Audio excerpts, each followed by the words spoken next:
Hey team, what's up? Today I thought we would do something a little bit on the lighter side. I'm going to be pulling a recipe from this book.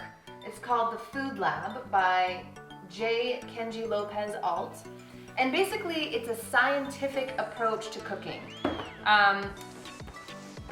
It's pretty massive, as you can see, and there's a lot of really in-depth information in here. He talks about meats and fish and veg, and roasting versus braising versus sauteing. But basically it's all about the science behind the cook. So even as a home cook, I actually find it really interesting to kind of learn about why you're doing certain things the way you are, and what's it gonna mean if you do it this way, or why does it work this way, you know, when you're doing whatever it is you're doing. So I find it really interesting. It's definitely a nitty-gritty approach to it. But if you have some time and you're interested about the behind-the-scenes stuff, I would definitely give it a try. So the dish we're preparing today is going to be micro-steamed asparagus with poached eggs and a walnut vinaigrette. So I wanted to do this dish because it's a little bit lighter than some of the things that I've done in the past, and it does have a few different components, which I thought would be kind of interesting to demonstrate here. The first component is really making the walnut vinaigrette dressing. The second component is going to be steaming the asparagus, and then the third component is going to be poaching the eggs. So the first part of this dish is going to be putting together the walnut vinaigrette dressing. I pre-roasted the walnuts. I did them dry at about 400 for about 10 minutes. I let them cool down, and then I've also pre-chopped a shallot.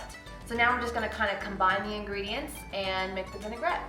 Basically, I'm using all the same ingredients that he's listed here. The only thing I'm changing out is I'm using agave instead of honey because it's what I have. And then he does call for canola oil. I'm going to use sunflower oil because I just want to. There's no real reason for it. And then because it is going to be a dressing, I always make sure to use a high quality olive oil when I know that it's going to be like a finish.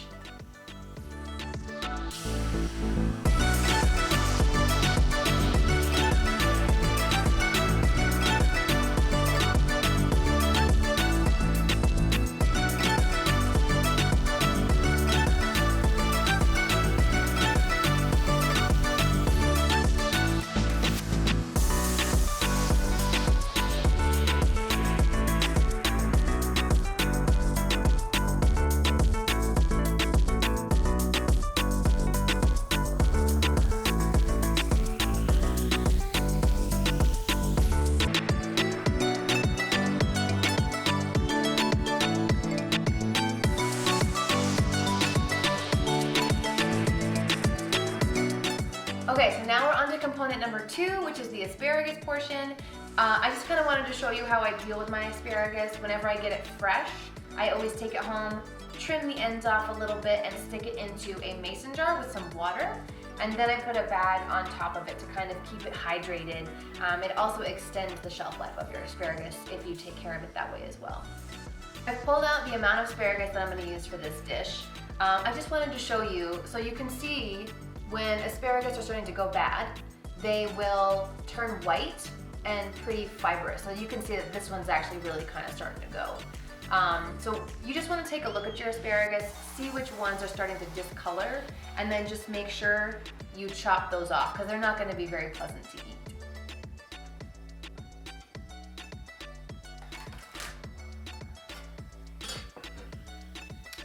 For this portion, I did end up chopping about 2 to almost 3 inches off.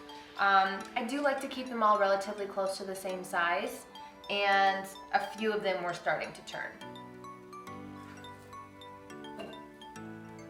Okay, so he is calling this micro-steamed asparagus, which means we're going to be steaming it in the microwave. I personally don't use the microwave really for anything else other than, you know, reheating food or heating up a coffee that's gotten cold. So I'm interested to kind of see how this works. He's having me take 3 paper towels. Obviously they're damp, and I'm going to place it over the asparagus. and then we're gonna microwave it. He gives a timeline of about 2.5 to 6 minutes, so gauge it depending on the power of your microwave. All right, so I just pulled this out of the microwave. It was going for about 2.5 minutes. It's definitely steaming. The color is good. He wants it to be bright green and fork tender, which it looks like it is. So these are done. So the final component of this dish is the poached egg. I've worked on the poached egg this year because I've never really done it and I wasn't sure how to do it, but I think I've finally gotten to a place where I feel confident with it. I've got some water, it's turned on. I'm basically wanting to get it to just under a boil. And I've added about 1 to 2 tablespoons of vinegar. In this particular instance, I did use apple cider vinegar. That's not ideal. You really want to use like a distilled white. That is preferable. So basically, I'm just going to bring this up to temperature. I've got my egg in a little cup and it's ready to go. And then I've got over here a plate with a paper towel on it that I will put the finished egg on so that it kind of dries a little bit and isn't too watery. Okay, so the water's in a good place right now. It's kind of a low boil. Basically what I'm gonna do is I'm gonna take my wooden spoon, I'm gonna make a whirlpool. I'm gonna grab my egg, get a good little vortex going. Hold it, drop it. The whirlpool will help keep the egg whites a little bit more together than if you just dumped it in plain. So now I'm going to let this sit for about 2 or maybe 3 minutes, and then we'll test it. All right, I've got a slotted spoon. I'm going to give it a test.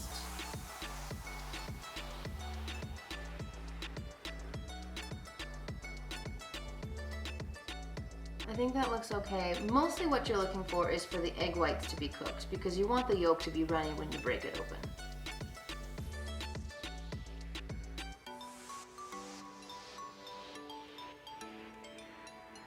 All right, so we've done all 3 components. Now all we have to do is put the dish together.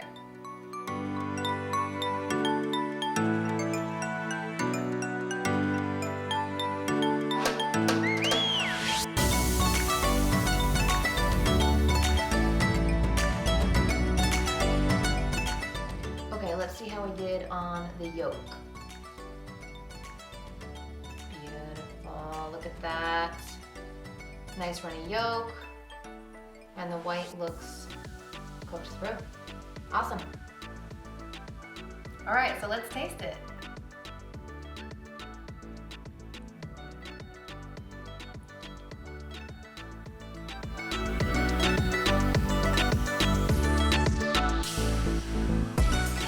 Okay, that's really nice. The asparagus is cooked really well. Still a little bit crunchy, but definitely tender. The poached egg is really nice, and the yolk kind of gives it a little bit more of a heartiness to the dish that you might not otherwise have.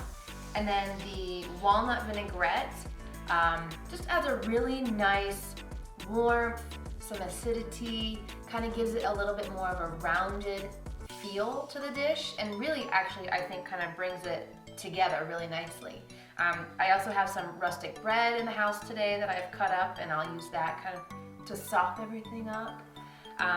Yeah, so I would say the dish is super tasty, and it's definitely something that I'll be adding to my repertoire for the future. In terms of the recipe, very straightforward. There are multiple components to the dish, but you can do them kind of at your leisure. Like you could roast your walnuts on Tuesday, you could make the walnut vinaigrette on Wednesday, and then you could make the rest of the dish on Thursday. So it kind of depends on how busy you are, so it's really easy to manipulate this dish.